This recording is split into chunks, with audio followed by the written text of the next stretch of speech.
What is the first thing you see in my title, bro? There is no way that this is an actual thing, bro. There's no way that this is an actual thing, but apparently it is, bro. In Atlanta, of course, an Atlanta IKEA faces backlash over Juneteenth menu. Feel like Pharrell in '07 on my shoes, ice cream, make stars, stop them out, it's a man down. Baby Milo custom PC getting fanned out. Not from the block, I'm from the H and we don't play around. Catch him at a red light with a Nerf gun, we gon' spray him down. Yo, bro. It says, look. It says an Atlanta-based IKEA faces backlash this week after employees and customers said that its menu created for Juneteenth was offensive. Yo, my guy, I appreciate you. I read your stuff. It was about Erica. We shouted her out yesterday. Don't talk over me. It's rude. Multiple employees and customers complained at the menu, which included watermelon and fried chicken, was racially insensitive, according to the Monday interview with a local CBS affiliate station. You cannot say serving watermelon on Juneteenth is a soul food menu when you don't even know the history. They used to feed slaves watermelon during the slave times, an employee who chose not to be identified told the news outlet. The menu was reportedly circulated to employees in an email ahead of the observation of the Juneteenth holidays last Friday. The email stated that the menu would be served in an effort to honor and preserve Black Americans. Mac and cheese and collard greens were also reportedly featured on the menu. And CBS 46 reported the selection was created without the input of any Black employees. Nearly 33 people called out of work following the menu's release, the outlet noted. Oh my gosh. It caused a lot of people to be upset. People actually wanted to quit. People weren't coming back to work. An unnamed employee said. None of the coworkers who sat down to create the menu, no one was Black.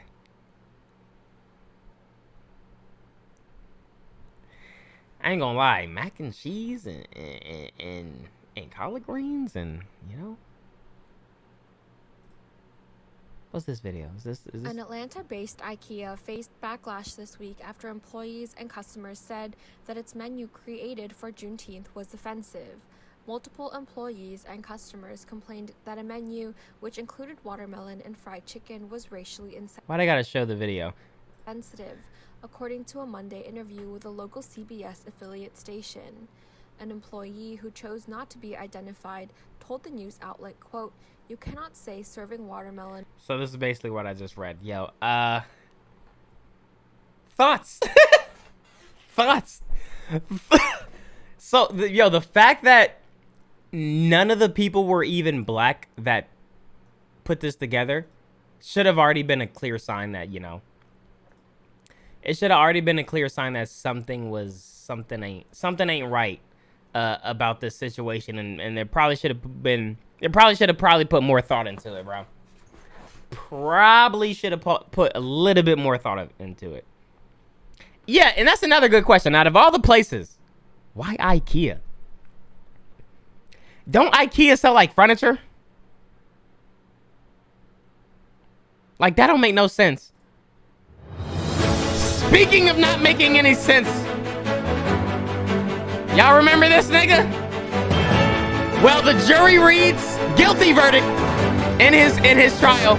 Let's look at the stupidness on his face once he reads this, because I'm pretty sure he's gonna think he sealed the deal and he did his thing.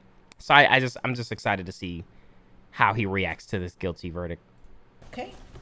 I ask the clerk to please publish the verdict. Yes, Judge. What a clown. Austin Ford versus Ronnie O'Neill III, case number 2. What a clown. 2018 CF 004019, verdict form, trial division 1. We the jury find as follows as the count 1 of the charge. The defendant is guilty of first-degree murder as charged. The defendant did actually possess and discharge a firearm causing death.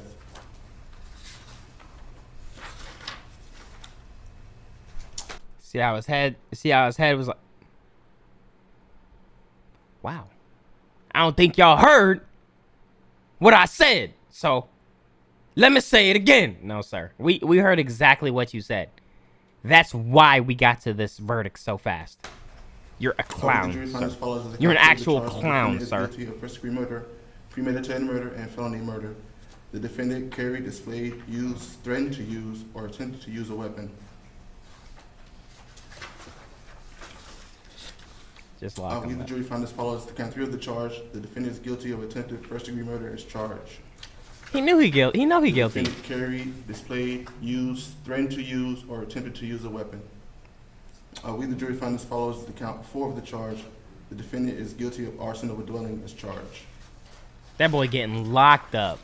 We, the jury, find as follows: the Is he count guilty 5 all of the across the charge, board? defendant It's like guilty of is he aggravated honor roll child guilty? abuse charge. We, the jury, find as follows: the count 6 of the charge, the defendant is guilty of aggravated child abuse is charged. We, the jury, find as follows: the count 7 of the charge, the defendant is guilty of resisting an officer without violence as charged.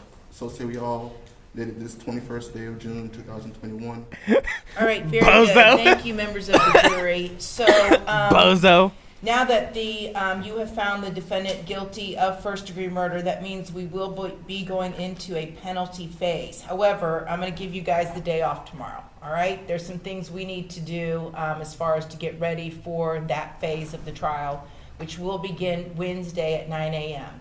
I anticipate that we will be concluded by the end of this week, so you don't need to worry about that, but I'm going to give you guys the day off tomorrow, all right? So you can go tend to your personal affairs, do what you need to do. So they're not and even we'll see gonna- you back here Wednesday at 9 a.m. Since you are still serving to this case, and that will be the 9 a.m. All right, thank you.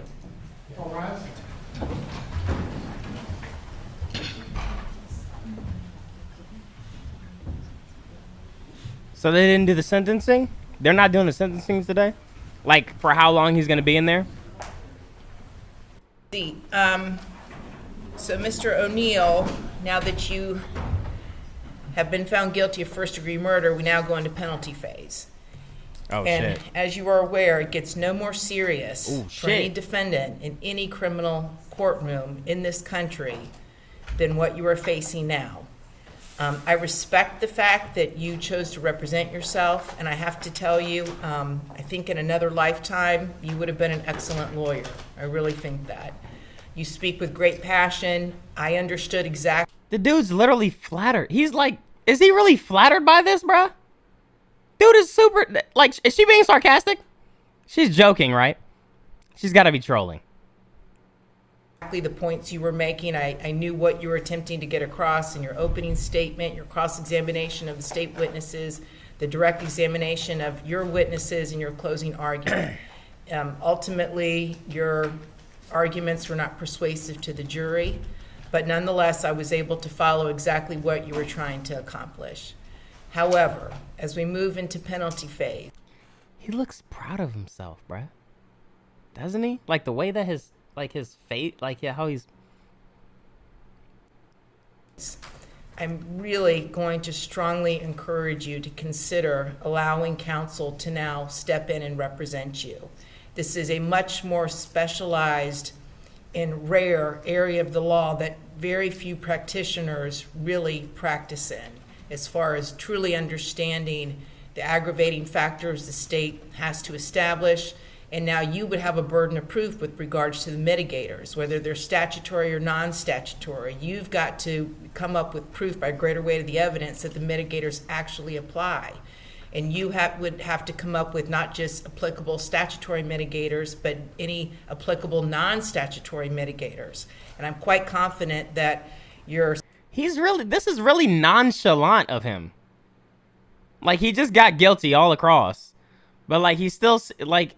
I feel like he feels like he did good, though, because the judge said that you did good and I was able to follow. Like, standby it's like if you failed your test. If you failed your test in every quiz given to you, but the teacher really appreciates how much you showed up on time. And you're just like, you know, I try to get here as fast as I can. Like, sir, you know you're failing the class, but Thanks for showing up on. I guess you can be proud of your attendance, I guess. Council would have a much better grasp on what those potential non-statutory mitigators would be. So I want you just to think about it overnight. I don't want you to make it. This man could be facing life, and it looks like all he wants to say is, so you said I should be a lawyer? It's like, sir, you're not gonna have a chance to be a lawyer. I just said you would make a great lawyer. I understood what you were saying, but you're guilty. Like, you're going to jail. You're guilty. I don't know if you got that part, bro. Make a decision right now. I want you to give it some serious consideration. All right? And we're going to reconvene at 10 o'clock tomorrow morning, and we'll discuss it further, and you can tell me then. But I really want to strongly advise you to go ahead and let counsel represent you in the penalty phase, because the consequences are so serious. From that look, he might not even do it. He might not even do it. I think he might just try to testify for himself again. And I mean, she strongly advised him not to. But I mean, it doesn't look like this nigga really pays attention to anything, bro. It doesn't look like he really seems to pay attention to anything, bro. What a nut job, bro. Speaking of nut job, yo, have you heard of this nigga, bro? Some father allegedly killed his son. Because his son, turn the music down a little. His son found pictures of him cross-dressing and eating what appears to be his own feces out of a diaper. His own shit out of a diaper. Cut the music. Cut the music. Opening statements were heard today in the trial of a La Plata County man accused of killing his 13-year-old son. 13-year-old Dylan Redwine disappeared in November of 2012. His remains were... 2012? Why does it take so long for these cases to get solved? Or done? Not solved, but done. Like, figured out. Or did they not know at first? Are they just not figuring out it was him? Found much later in a wooded area not far from his father's home. 4 years later, in 2017, Mark Redwine was charged with his murder. Oh, shit. Okay, so let's run it back. 13-year-old Dylan Redwine disappeared in November of 2012. So in 2012, he disappears. His remains were found much later in a wooded area not far from his father's home. 4 years later, in 2017, So 2012, he goes missing. And then in 2017, they link it back to this nigga. And then now I guess this is when the shit's actually like going through.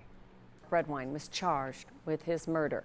9 News crime and justice reporter Matt Jablow is covering the story, and he joins us outside the courthouse in Durango. Matt, it took a while to get to this point. That's right, Kim. As you know, the trial was Check the delayed donations. several I times will. over the past few years, most recently last year because of the COVID pandemic. But finally today, defense lawyers and prosecutors picked a jury and then late this afternoon delivered opening statements in the case. Without pointing to a specific motive, prosecutors said Dylan and his father Mark had a stormy relationship that just boiled over. They said Mark may have become enraged that Dylan confronted him with graphic pictures of Mark in a compromising situation. So you kill him? And they repeatedly said that Mark did not show the concern one would expect after Dylan disappeared. For his part, Redwine's lawyer said quite simply that Mark did not murder his son, suggesting that Dylan may have been killed by wild animals when he wandered into the woods near his father's home 9 years ago. The first witnesses in the trial are expected to be called tomorrow. The case could last into the end of July. Damn. All right, Matt Jablow reporting from Durango. Thank you. She need to brush her hair. Yo, that's crazy. And it's just, what's even crazier is how long a lot of this shit takes. Like how long a lot of this shit takes to solve and I guess figured out, because I guess it is like tricky, especially if a nigga's a good liar and some shit like that. Like, yeah, like especially if the nigga's like a good liar and shit. I guess it's hard to really figure out what's going on. Speaking of what the fuck is going on, why is the hoverboard exploding? Why are hoverboards exploding in people's houses? Look at this. Exploding hover. Cut the music. Cut the music. Cut the music. Exploding hoverboard nearly sets family's house on fire. Does anybody still own a hoverboard? I don't, by the way. I don't know why my hands were still up. But does anybody still own a hoverboard, bro? Yes? Well, you might want to get rid of it because... Damn! It's the terrifying moment a hoverboard catches fire inside a house. As the children run for their lives, the hoverboard explodes. These fucking kids. Why would you run past it? Okay, I'm sorry, but these kids are so fucking stupid. Oh my God, that just pissed me off. That just really pissed me off, man. As the children run for their lives, the hoverboard explodes. Batteries fly in all directions. Shit! So, quick thinking mom grabs oven mitts to put out the flames. The doorbell camera shows their daughter making sure their dog Banjo was safely outside. Tamalisa Minor says the hoverboard was charging overnight when it started smoking. Oh shit! I saw this white. As soon as that shit started smoking, well, I think it probably was best that she didn't touch it, because if she would have tried to pick it up and take it out, that shit would have probably exploded in their face. So they overcharged it. Is that like something in the instructions that they talk about? Electrical smoke just billowing out, and I knew we had a problem. Sheer panic. I mean, just panic. You don't ever think that's gonna happen to you. Her husband Craig was upstairs sleeping when the fire broke. This nigga was home, bro. I thought he was at work or something. This nigga was knocked out. Ah, damn kids, shut up. I guess she burnt the brownies again. It's like, yo, get your ass up, man. Broke out. He came down the stairs and nonchalantly went straight to the fire extinguisher, got it out. He knew where it was. He knew how to pull the pin. That, ladies and gentlemen, is what you call the definition of a man. I'm sorry. Look, but like, what was she thinking though? Like, what was her? She got mitts. She got oven mitts. He went downstairs and was like, oh, a fire. What's with the mitts, honey? You heard of the fire? I'll be back. I'll be back. I'm just like, yo, why you got mitts on, mom? Honestly, I think it was the kids. Because the kids are screaming and shit. So that's probably panicking, like making her panic more than it would be. Like more than a normal person would. Because like they're going OD like they were on fire. And put the fire out. They say watching how close their son Anthony came to being burned was the scariest part. Very easily could have. What the fuck was he doing? Like, I know they're kids, but like, yo. Should have been pretty seriously, so. Look at it, look at this. This family isn't the first to have a close call with a hoverboard. Look, they're all fine, okay? They're okay, relax. Since 2015, the U.S. Consumer Product Safety Commission has investigated more than 250 hoverboards catching fire or overheating. Yo, the person who invented the hoverboard got his money and like dipped. He probably don't even got his name attached to this shit no more. They probably try to interview him on the street. Yo, that was like, I've been there and done that. You got to talk to somebody else, bro. It's on fire. This guy says his hoverboard went up in flames while he was riding it. This is Now this. What the fuck? We are so Yo, lucky. Briella. Thank you for the 5 gifted. We are so lucky to be alive. It pisses me off every time I see him run by. It looks like there's many different ways to go about, like, why he chose to run. I don't know. Why he chose to specifically run that way, I just do not know, bro. I literally do not know. Okay, someone said I gotta look at the donations. Let me look at this real quick before we move on to the next thing. And as soon as I refresh, okay, there we go. Okay, let's see. Where we at? Yo, what's up, Dante? I need a new profile pic for my Google Classroom school account. Can you please post so I can get a screenshot? Love from Canada.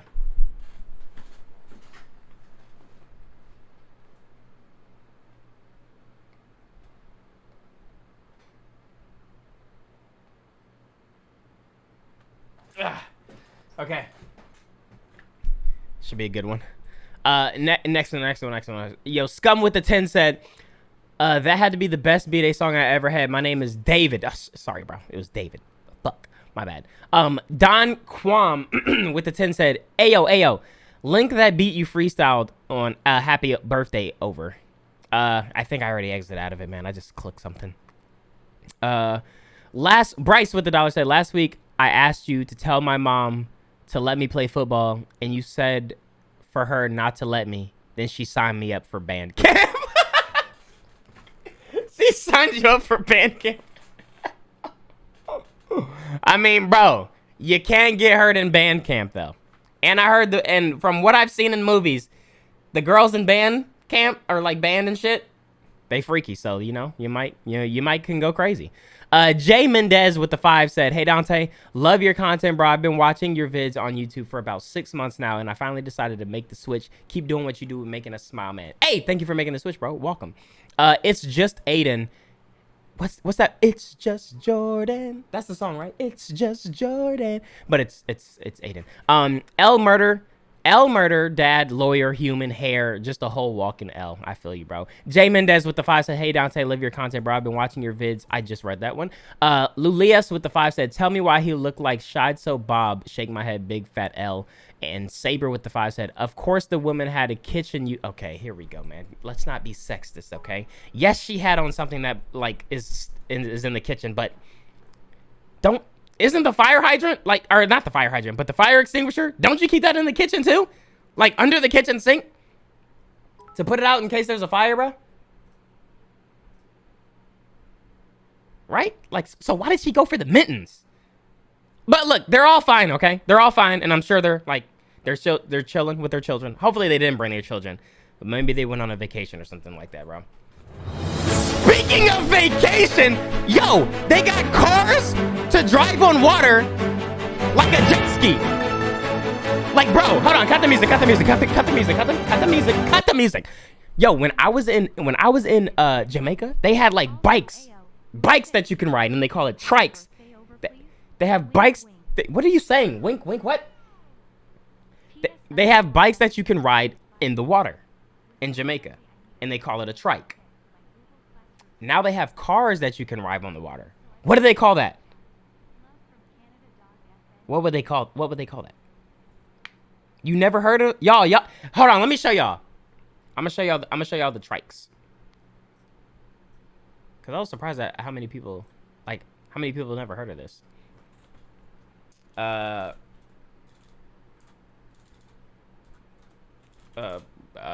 Trike. There we go. Here, well, boom, right here.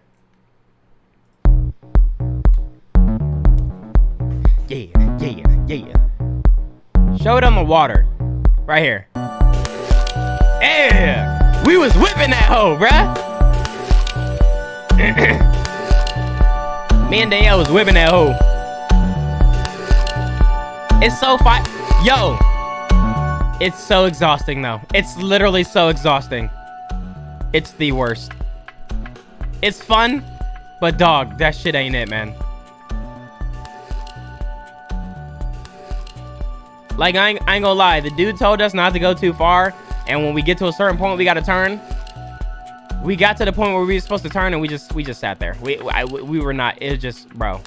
That shit was hurting our feet, man. It hurt our legs. They started blowing their whistle. Hey, you're going too far. Yeah, we'll be there, bro. We'll come back in a second. Like, fucking relax, bro. Unless you're gonna come out here and row this shit, just relax, man. Okay? If something happens, just come save us.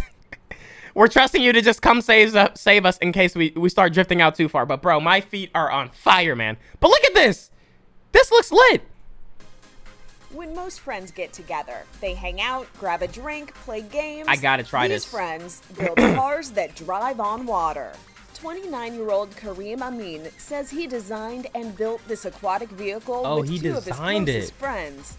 Beachgoers enjoying the northern coast of Egypt really got a show. That's kind of fire. As the high-tech car cruised across the water. That's really fire. Amin says while the vehicle looks like a car, the internal mechanisms are more like a jet ski's.